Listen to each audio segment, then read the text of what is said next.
При покупке на 1111 рублей на AliExpress с 11 по 17 ноября вы получите кэшбэк. Еще 1111 рублей на новые покупки. Распродажа на AliExpress.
Да, видок, конечно, просто сумасшедший.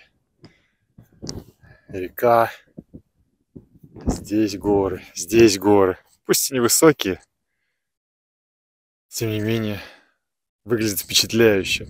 Наконец-то в области в нашей сняли ограничения все, связанные с противопожарным режимом.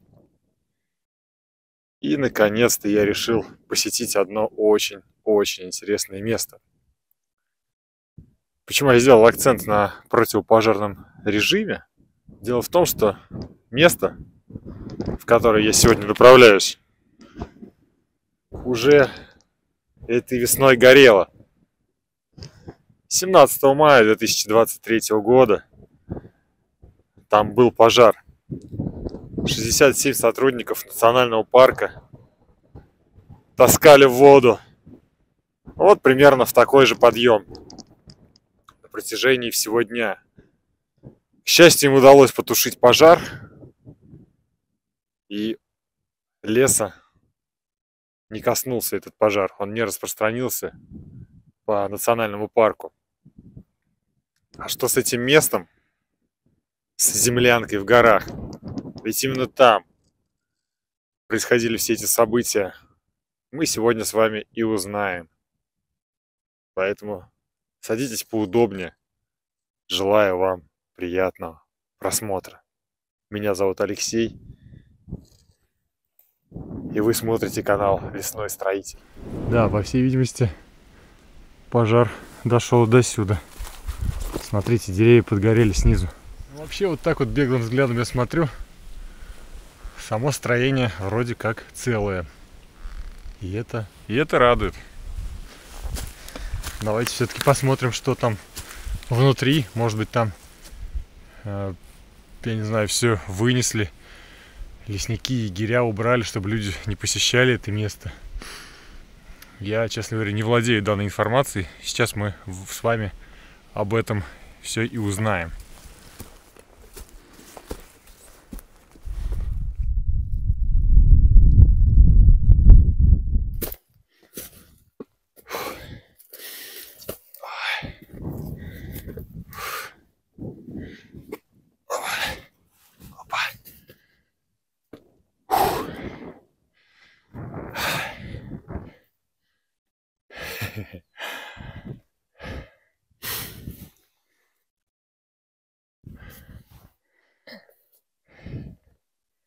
Все целое. Само строение не пострадало. Зато вон всякие бревна горелые лежат. Замка нету на землянке. Труба печная дымохода на месте. У меня есть разрешение на посещение этого места. Путевка. Противопожарный режим, противопожарные все ограничения в нашем регионе сняты. Соответственно, я считаю, что могу сюда на законных основаниях зайти и провести время. Каких-либо препятствий для того, чтобы это сделать, лично я для себя не вижу. Пойдемте внутрь, заглянем, что там.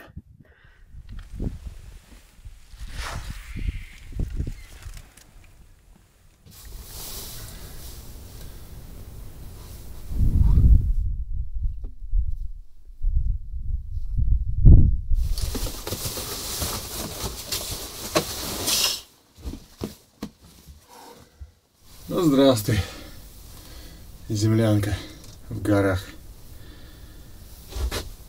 Тетрадки нету. По-моему, даже топора нету. Да, топора тоже не вижу. Пила осталась двуручная, но топора здесь нет. Немного дров лежит. Печка на месте. И все здесь в порядке. Никаких изменений с печкой нету. Хотя вон там следы горелые вижу. Возможно, они были раньше, но я этого не замечал. А так, в целом, немножко нужно здесь подмести, навести порядок. И можно провести, я так думаю, даже и ночь, остаться с ночевой. Почему бы, собственно, и нет. Насладиться видами прекрасными и тишиной. Классно. Вот просто даже дверь открыта сейчас, посмотрите. Видок шикарный.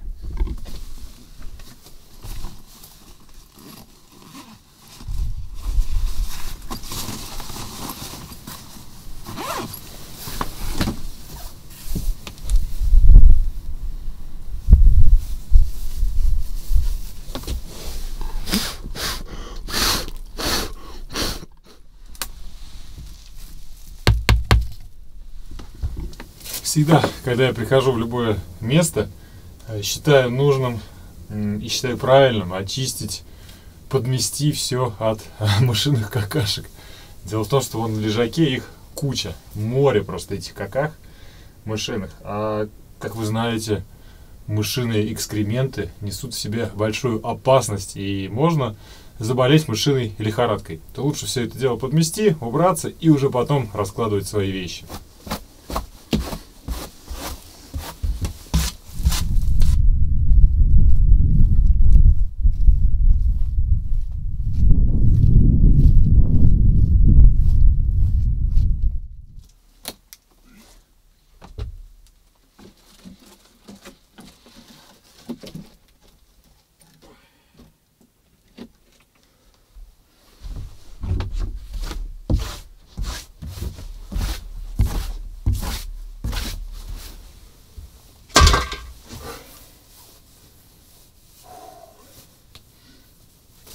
Уже лучше.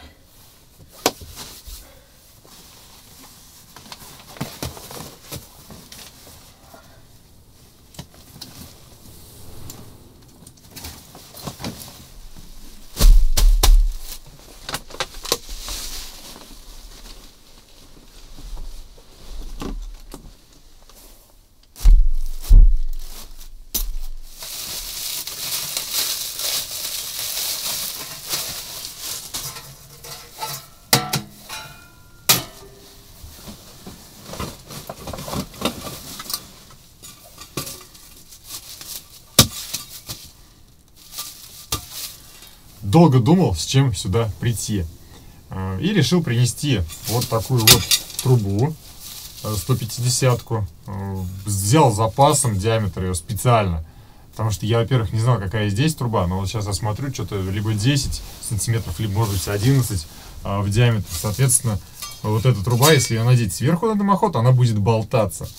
И дабы этого избежать, я взял еще и базальтовый негорючий материал, базальтовый утеплитель, так называемый. Ну или каменная вата, по-моему, еще так называют ее. Соответственно, пустоту между трубой дымохода имеющейся и трубой дымохода, которую я принес, я буду забивать вот этим негорючим материалом. Получится что-то наподобие сэндвич такой трубы, да, то есть, во-первых, если какая-то там, не знаю, трава, либо еще что-то коснется вот этой наружной трубы, она не будет горячей за счет того, что у нас будет такой сэндвич-пирог. Сначала труба дымохода, потом утеплитель, негорючий материал, и потом моя труба большего диаметра. Помимо всего прочего, сверху будет установлен вот такой вот искрогаситель, чтобы искры от печки, от данной, не разлетались там по всему лесу, да, и чтобы исключить возможное возгорание в дальнейшем. Ну и, конечно же, какая противопожарная подготовка может быть в помещении, если в помещении нет огнетушителя? 2-литровый огнетушитель оставляю здесь просто вот где-нибудь в свободном месте, дабы, ну, если вдруг кто-то пришел сюда, ну, не дай бог, увидел, что началось возгорание какое-то, схватили огнетушитель, потушили, и на этом все. И не надо будет потом людям сюда приходить, сотрудникам, да, и заниматься тушением.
За дверью на улице сейчас бушует непогода, дует сильный ветер.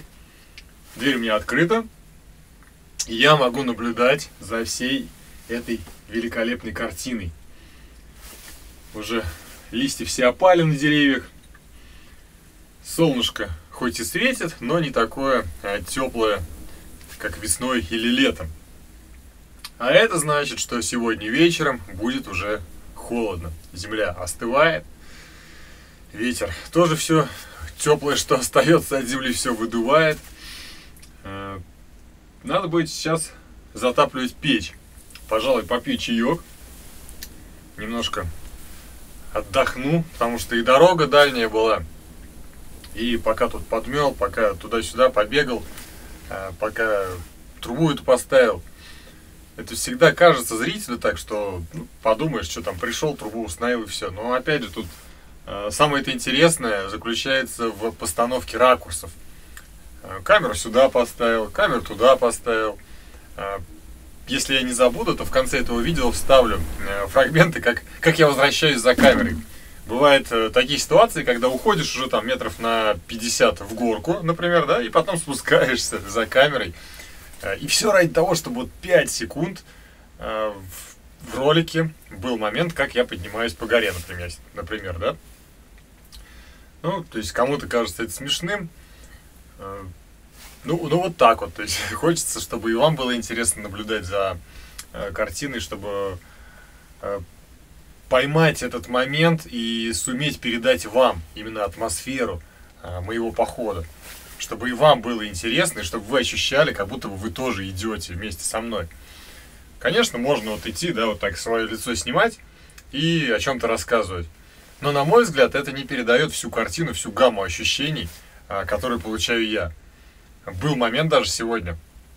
Я уже прошел мимо одного места и увидел там деревья такие, опаленные, обгоревшие, красивые. И думаю, нет, надо вернуться и пройти мимо них, чтобы я шел за ними, а на переднем фоне были вот эти обгоревшие деревья. И мне показалось, что этот кадр очень такой символичный, символизирующий, да, то есть саму суть этого видеоролика о том, что здесь уже был пожар. Вот. Ну, а в свою очередь хотел бы обратиться к тем, кто сюда приходит. Если не трудно, огнетушитель не такой дорогой на самом деле. Вот я его купил сегодня за 400, там что-то 30 рублей. Давайте каждый принесет там 2-3. Вот человек хотя бы принесет по одному огнетушителю, и будет здесь 3 огнетушителя. Но зато мы обезопасим уже на 200% от какого-то пожара, да, либо, не дай бог, если даже кто-то здесь будет находиться в помещении, вдруг что-то здесь загорится. То есть, ну, неважно, на улице или в помещении, будет безопасно. Ну и воду, я думаю, тоже было бы здорово. Вот я сейчас смотрю, здесь пятишка воды стоит. То есть она питьевая, наверное. Ну, даже если не питьевая, хотя бы техническая. Ее можно как техническую использовать, помыть руки, например. Это тоже здорово. Все-таки здесь далеко до водоема идти. Ну и, короче говоря, это в любом случае в наших же с вами интересах. Давайте беречь эти места. Чтобы потом любоваться вот такими красивыми картинами.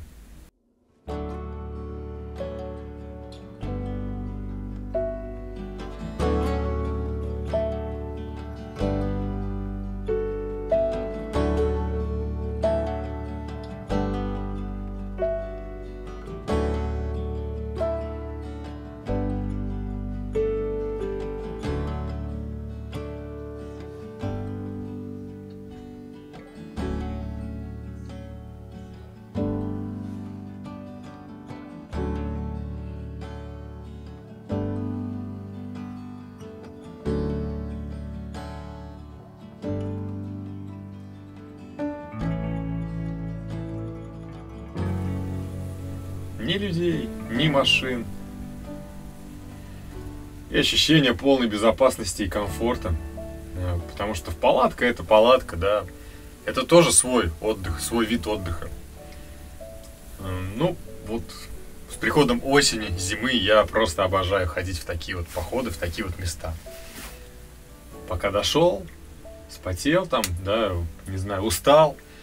Пришел, а тебя здесь ждет теплая печь, теплая кровать, и ты как будто бы дома находишься, но на природе. Это свой особый вид отдыха. Надеюсь, что кто-то это поймет. Ну, а те, кто нас не поймет, что ж поделать.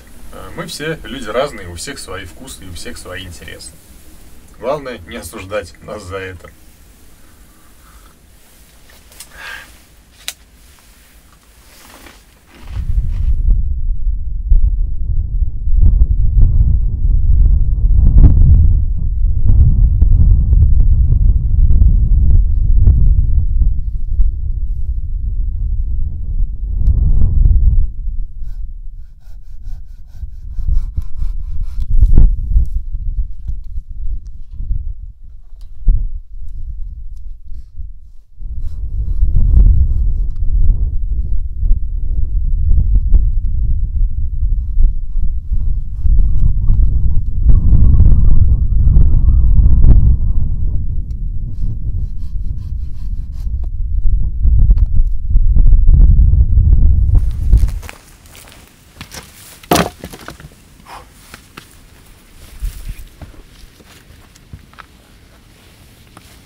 Ой, ну что, дамы и господа, рад вас пригласить за свой скромный стол.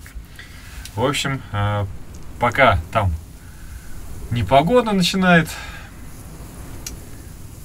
брать верх над нормальной погодой, скажем так, я решил поесть, поужинать. Печка набрала уже свои обороты, в помещении стало очень тепло. Я сижу в кофте, да, как вы видите, ну, зато с открытой дверью, чтобы поступал свежий воздух, и в то же время, чтобы не было и не жарко, и не холодно. То есть вот для меня оптимально сейчас вот именно так вот сидеть одетым. Что же я хочу сегодня приготовить? Простецкое блюдо. Пожарить картошку с лучком. И после этого пожарить стейк. Большой говяжий стейк. Готовить я все это буду на газу, потому что для стейка нужен сильный огонь. Буквально там по минуте, по две обжарить с каждой стороны. Сейчас нужно почистить картошку. Лучок выкладываю на сковородку, наливаю подсолнечное масло, кладу лук, выкладываю картошку, обжариваю. Все это дело перекладываю сюда. Кстати говоря, вот такая вот штучка, это подарок от Ильи с канала Тайные Тропы, если вы помните. Я почему сейчас вспомнил, просто в руки взял, когда достал. Тут написано: канал Лесной Строитель от канала Тайные Тропы с новым 2023 годом. Это когда Илюха еще приходил в землянку у ручья. Все выкладываю сюда и буду после этого обжаривать стейк. Соль я даже не взял, и не надо соль. Зачем она нужна? У меня есть подсолнечное масло и вот такие вот специи для мяса. Ими же я немного и посыплю картошку с луком.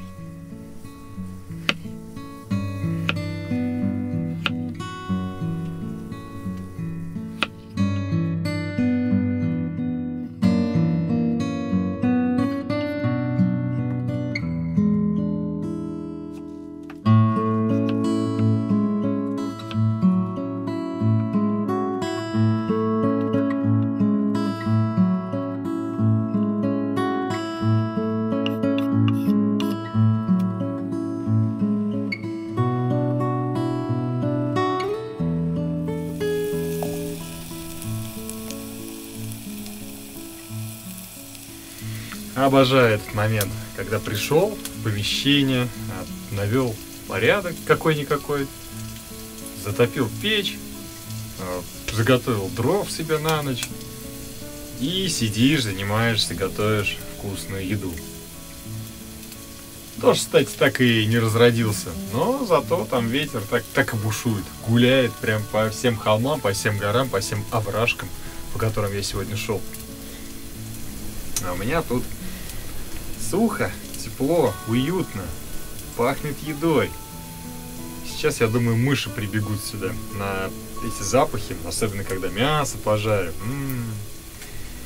Они будут просто облизываться сегодня. Жалко, забыл. Самое главное, лопатку. Нечем мешать на сковороде. Ну, буду аккуратно вилочкой вот так вот. Тем более эта сковородка у меня уже такая походная, старая. Ладно, чё уж. Ничего страшного. В конце концов, не мы живем ради вещей, а вещи живут для нас. То есть, ну, попользовался сковородой, ну, испортил и выкинул потом, и ладно. Жизнь настолько скоротечна, что на такие мелочи не стоит обращать внимание.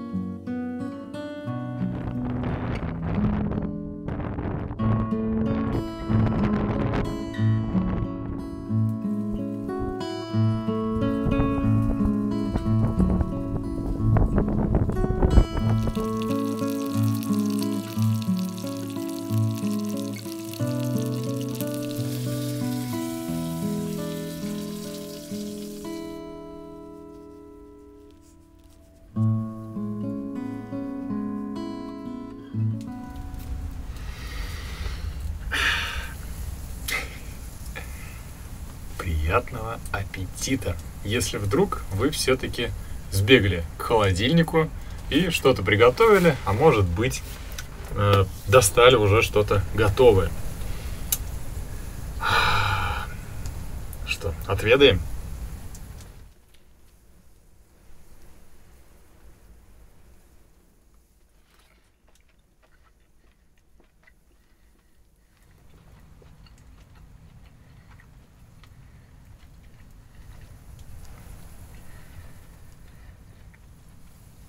Очень, очень вкусно. Вы не поверите, я уже вот сколько пытался приготовить стейк, у меня никогда не получался он сочным. Все по одной простой причине, я его постоянно пережаривал. Сегодня получился прям, ну, на мой взгляд, идеальный стейк. Немножко, даже чуть-чуть кровит он, прям немножечко. О, ну, такой сочный, вкусный. Еще и картошечка у меня прям. Ну-ка. Картошка тоже отличная. Ужин просто шикарный.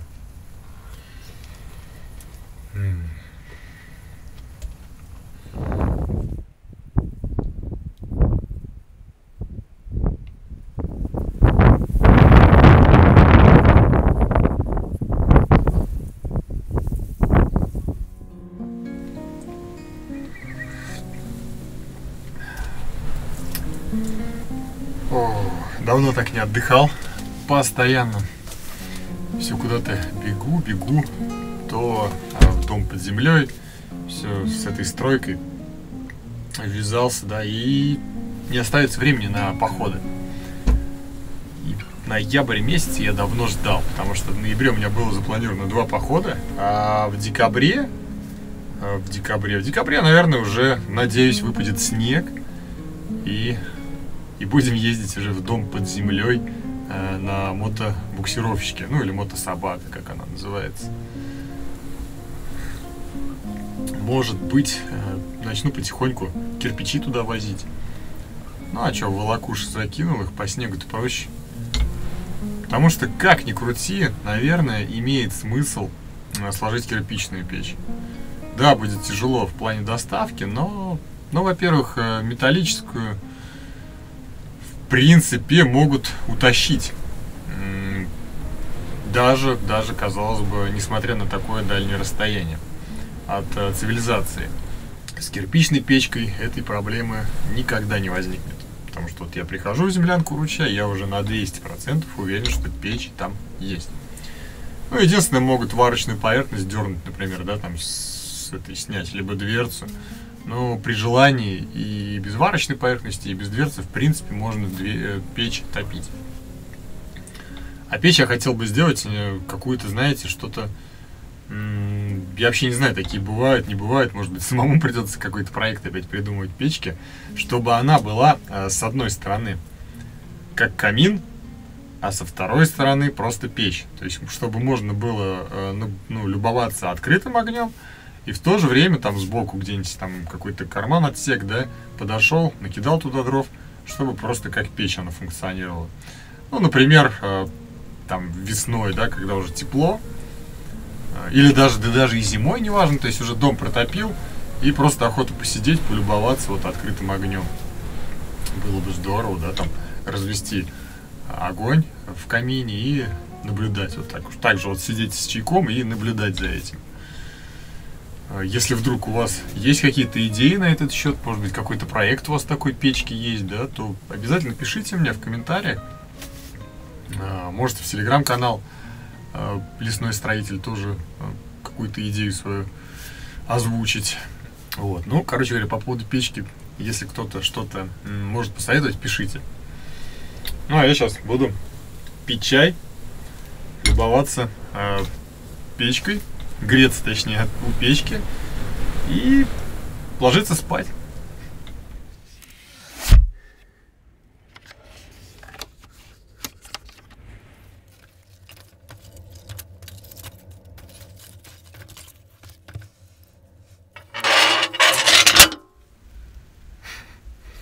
Там ветер вообще завывает ужасно просто.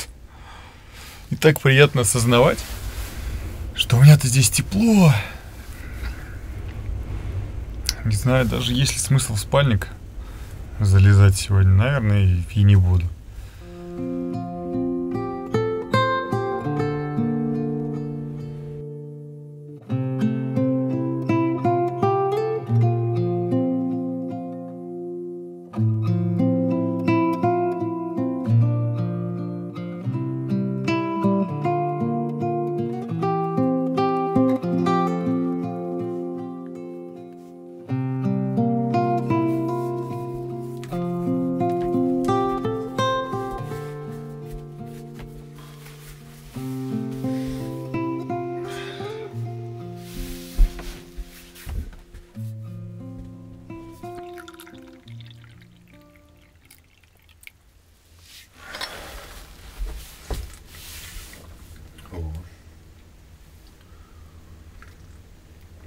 Еще тепленький даже, представляете? Аж голос пропал от удовольствия. Доброе утро. Спалось отлично. Всю ночь взвывал ветер. Я сейчас уже выходил на улицу. Ничего хорошего там, короче говоря, нету. Также ветрено, также холодно. А здесь также все тепло, также все по-старому. Пока там шумел ветер, здесь у меня ночью топилась печка, похрустывала горящими дровами и создавала такую уютную атмосферу. Еще, кстати, прикол один был. Вчера слишком жарко было, думаю, дай открою проветриться. Открываю дверь, стою, любуюсь пейзажами. И мышь вместе со мной вышла тоже полюбоваться пейзажами. Ну, она вышла, я дверь-то и закрыл сразу. Думаю, что, раз хочет выйти погулять, пусть идет. А обратно нечего возвращаться. Вот, так что всю ночь бедная мышка где-то здесь мерзла в окрестностях землянки. Вот как-то так.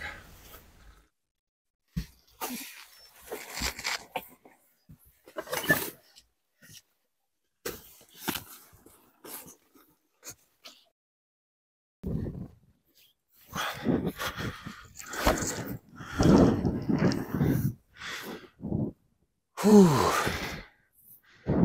Ого. Ветрено немножечко. Даже не немножечко, я бы сказал. Еще и дело дождем попахивает. О, какой ветер, а. Да. Ладно. Время 8 часов. Сейчас пока спущусь, пока поднимусь на эту гору, уже, глядишь, и светло станет. Хотя я думал, что уже в 7:30 будет светло, но я ошибся. Спасибо, что посмотрели этот видеоролик до конца. Спасибо, что провели время вместе со мной. Я не знаю, вечер или день, все зависит от времени суток, когда вы смотрели это видео. Ой, я надеюсь, камера сейчас не упадет. Вы прям так шатаетесь на штативе. До скорой встречи. Это был канал Лесной Строитель. Пока-пока.